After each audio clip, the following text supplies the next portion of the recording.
Hello student, अस्सलाम वालेकुम।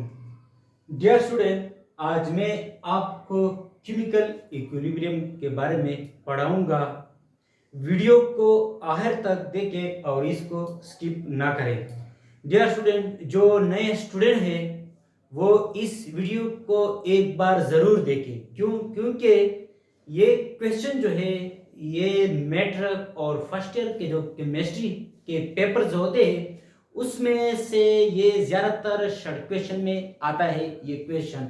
ठीक है, आज मैं आपको मुकम्मल डिटेल से समझाऊंगा कि केमिकल इक्विलिब्रियम क्या है। ठीक है डियर स्टूडेंट, एक बात नोट करें, हमारे पास दो किस्म के रिएक्शन होते हैं।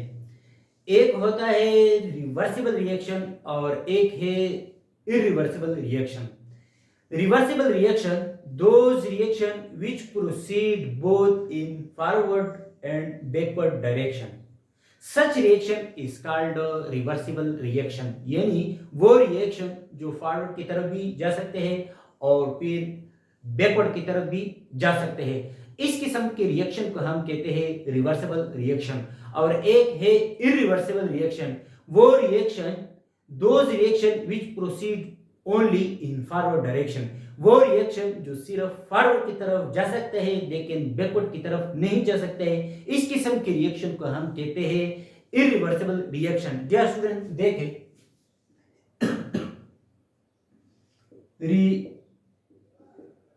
रिवर्सिबल रिएक्शन, फर्ज करें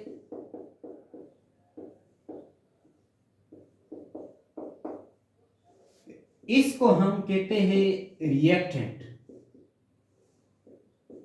और इस साइड रिएक्शन के इस साइड को हम कहते हैं product.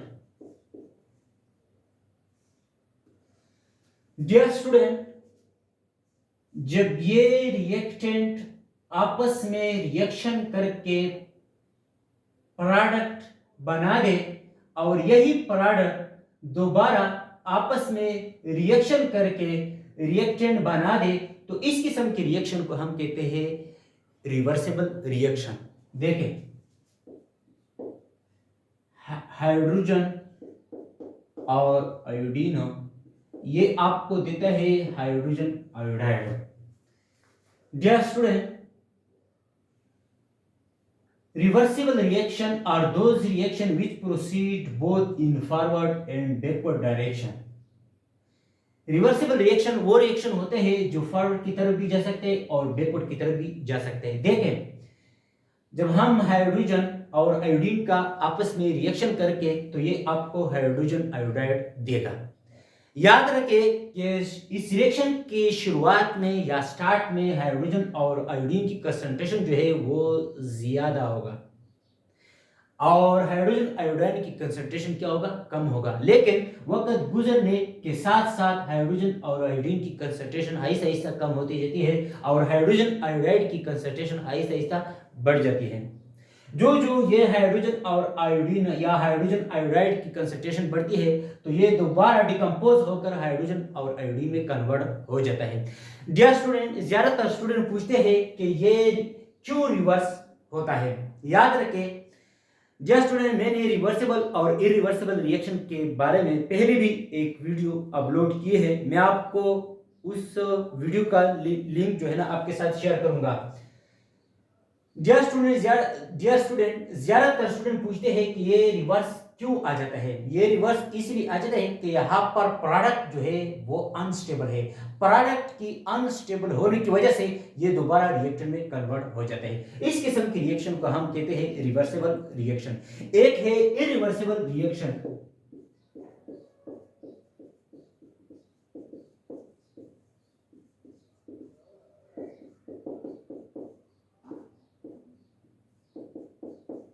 Dear student, irreversible reaction are those reaction which proceed only in forward direction, not in backward direction. Such reaction is called a irreversible reaction.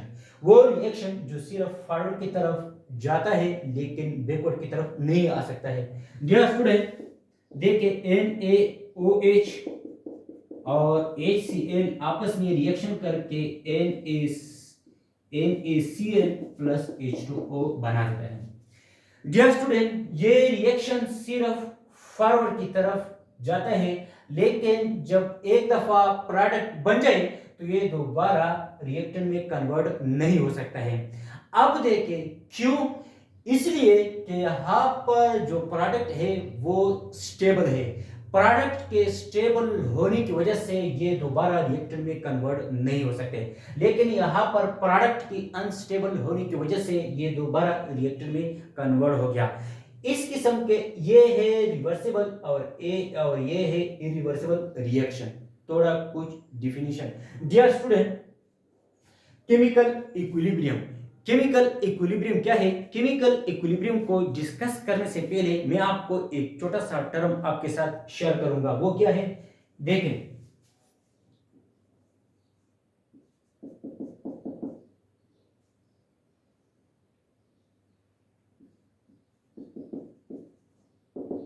Dear student, what is equilibrium? Chemical equilibrium को discuss करने से पहले आप equilibrium को थोड़ा कुछ समझे। Dear student देखें,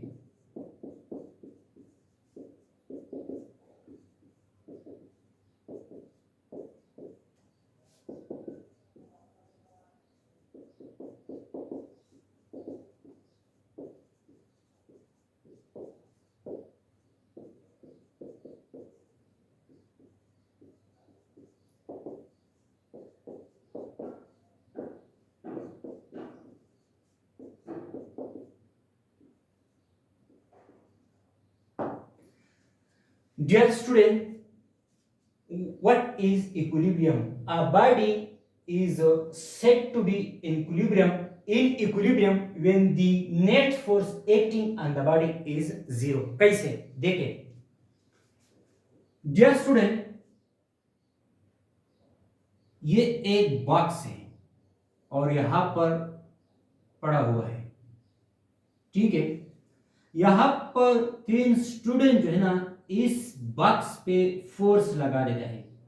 पता नहीं कि इस बॉक्स का वेट कितना है, ठीक है, जो भी है। और यहां पर भी ये 3 स्टूडेंट इस बॉक्स पे अपोजिट डायरेक्शन में फोर्स लगा देते हैं। डियर स्टूडेंट, याद रखें, जितना फोर्स ये 3 स्टूडेंट इस बॉक्स पे लगा देता है उतना ही फोर्स ये स्टूडेंट अपोजिट डायरेक्शन में लगा देता है। जितना फोर्स ये स्टूडेंट इस बॉक्स पे लगा देता है उतना ही फोर्स ये स्टूडेंट अपोजिट डायरेक्शन में लगा देता है। तो ये कॉमन सी बात है कि ये बॉक्स जो है अपनी ही जगह पे पड़ा रहेगा। क्यों? क्योंकि इस पे जो फोर्स लगा है वो क्या है? जीरो है। देखें, a body is said to be in equilibrium when the net force acting on the body is zero. कभी कभी स्टूडेंट पूछते हैं कि सर ये नेट फोर्स का क्या मतलब है? नेट फोर्स का मतलब ये है टोटल फोर्स। अगर इस पे जो टोटल फोर्स क्या हो? जीरो हो, तो बॉडी किस स्टेट में होगा? इक्विलिब्रियम स्टेट में होगा। अब ये बॉक्स जो है इस पे जो फोर्स है वो जीरो है। क्यों?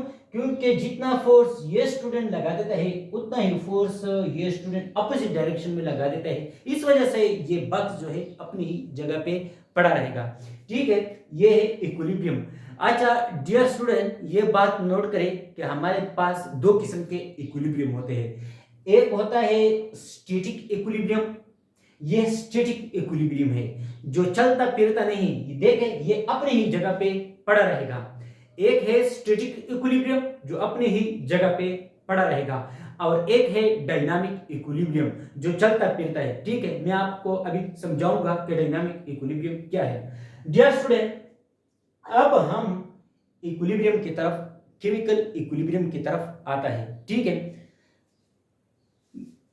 डियर स्टूडेंट, एक बात नोट करें, इसको मैं मिटा रहा हूं।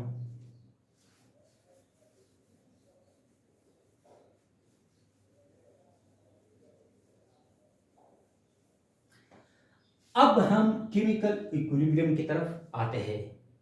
इस हमारा जो टॉपिक है वो केमिकल इक्विलिब्रियम है। गौर से देखें। डियर स्टूडेंट, सपोज करें हमारे पास एक बर्तन है, ठीक है, और इस क्या है, ये बर्तन ऊपर से क्लोज है। आपने इसमें क्या रखा हुआ है, पानी। नीचे से आपने इसको हीट दिया। स्टार्ट में यहां पर वाटर के जो मॉलिक्यूल थे वो कितने थे, 100%, और यहां पर वाटर के जो मॉलिक्यूल थे वो 0% थे। लेकिन वक्त गुजरने के साथ साथ एक वक्त ऐसा आएगा कि यहाँ पर वाटर के जो मॉलिक्यूल है वो 70% हो गए और 30% यहाँ पर आ गए। यानी हीट की वजह से लिक्विड जो है वो गैस स्टेट में कन्वर्ट हो गया। एक वक्त डियर स्टूडेंट, एक वक्त ऐसा आएगा कि यहाँ पर वाटर के जो मॉलिक्यूल है वो 60% होंगे और यहाँ पर 40% होंगे। एक वक्त ऐसा भी आएगा, देखिए डियर स्टूडेंट, कि यहाँ पर 50% वाटर के मॉलिक्यूल जो है वो गैस में कन्वर्ट होंगे और 50% गैस के मॉलिक्यूल दोबारा लिक्विड में कन्वर्ट हो गए।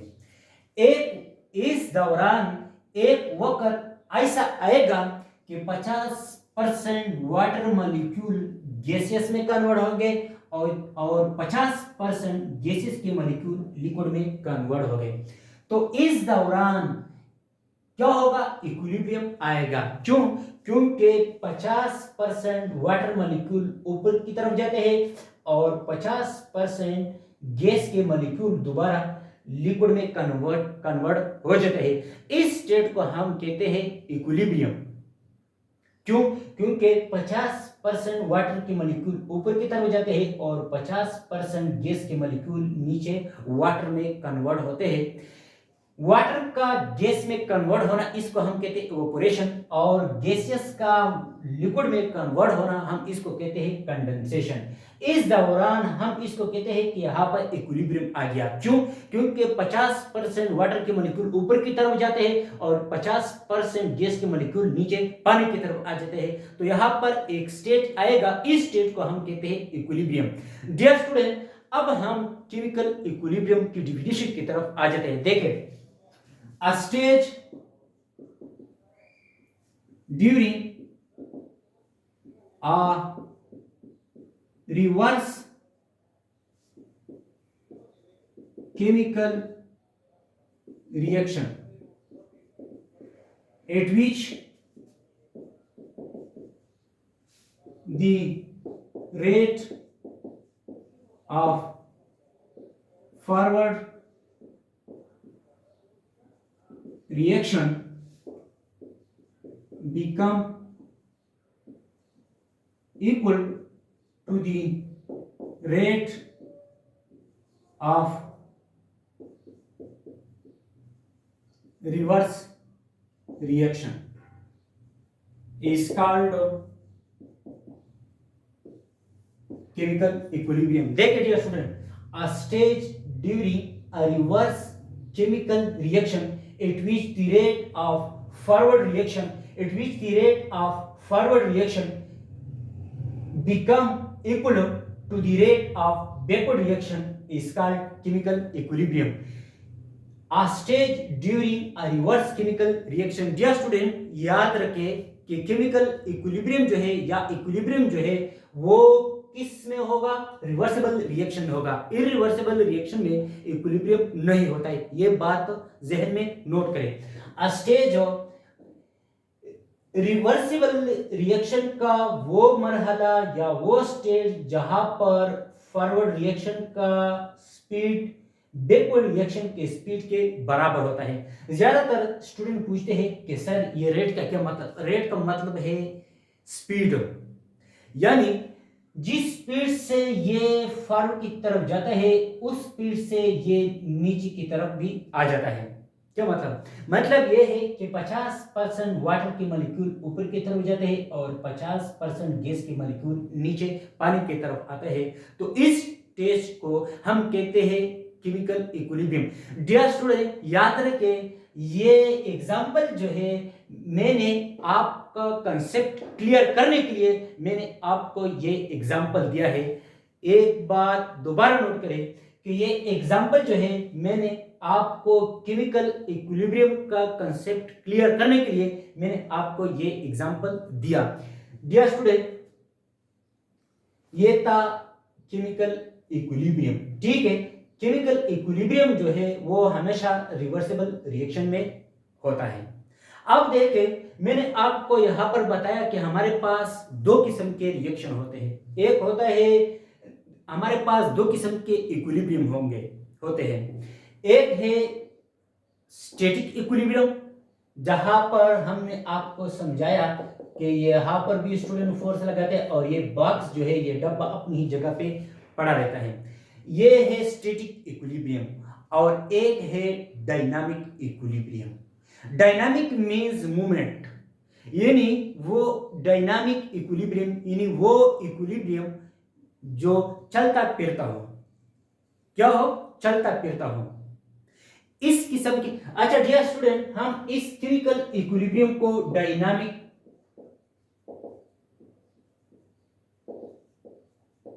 इक्विलिब्रियम भी कहते हैं। क्यों? क्योंकि डियर स्टूडेंट, रिएक्टेंट का प्रोडक्ट में कन्वर्ट होना और प्रोडक्ट का रिएक्टेंट में कन्वर्ट होना, ये क्या होगा? यानी ये केमिकल इक्विलिब्रियम जो है ये डायनामिक है, यानी चलता फिरता है। वैसे आपको देखेगा कि ये क्या है, नहीं होता है, लेकिन ये होता है। असल में आपको ये रिएक्शन रुका हुआ नजर आएगा, लेकिन ये रिएक्शन रुका हुआ नहीं होता है, ये इक्विलिब्रियम में होता है। जितना ये प्रोडक्ट में कन्वर्ट होता है उतना ही ये दोबारा रिएक्टेंट में कन्वर्ट होता है। लिहाजा डायनामिक इक्विलिब्रियम, जो इसको केमिकल इक्विलिब्रियम को हम डायनामिक इक्विलिब्रियम भी कहते हैं। क्यों? क्योंकि ये चलता फिरता है। प्रोडक्ट ये फॉरवर्ड की तरफ और फिर फॉरवर्ड से बैकवर्ड की तरफ, इस वजह से हम इसको कहते हैं डायनामिक इक्विलिब्रियम। और ये स्टैटिक इक्विलिब्रियम अपनी जगह पे खड़ा है। और ये जो है इसको हम कहते हैं केमिकल इक्विलिब्रियम को हम डायनामिक क्यों? Dynamic means movement. डायनामिक क्यों कहते हैं? चलता फिरता है, ऊपर और नीचे की तरफ आ जाता है। इस वजह से हम इसको कहते हैं कि ये क्या है, ये डायनामिक इक्विलिब्रियम है। डियर स्टूडेंट, ज्यादातर स्टूडेंट कभी कभी पूछते हैं कि सर हम इसको केमिकल इक्विलिब्रियम क्यों कहते हैं? डियर स्टूडेंट, याद रखें, जब केमिकल रिएक्शन के दौरान इक्विलिब्रियम आ जाता है तो हम इसको कहते हैं केमिकल इक्विलिब्रियम। इसको केमिकल इक्विलिब्रियम क्यों कहते हैं? क्योंकि ये केमिकल रिएक्शन के दौरान इक्विलिब्रियम आ जाते हैं, इस वजह से हम इसको कहते हैं केमिकल इक्विलिब्रियम। हम इसमें केमिकल यानी मिसाल के तौर पर रिएक्टेंट आपस में कंबाइन करके या केमिकल आपस में कंबाइन करके वो आपको प्रोडक्ट देता है। लिहाजा केमिकल रिएक्शन के दौरान जब इक्विलिब्रियम आ जाता है तो हम इसको कहते हैं केमिकल इक्विलिब्रियम, क्योंकि ये इक्विलिब्रियम केमिकल रिएक्शन के दौरान आ जाता है, इस वजह से हम इसको कहते हैं केमिकल इक्विलिब्रियम। डियर स्टूडेंट, मुझे उम्मीद है कि आपने इस वीडियो को, इस लेक्चर को जरूर एंजॉय किया होगा। लिहाजा इसको अपने दोस्तों के साथ भी शेयर करें। नेक्स्ट वीडियो में दोबारा मुलाकात होगा, तब तक के लिए मुझे इजाजत दें।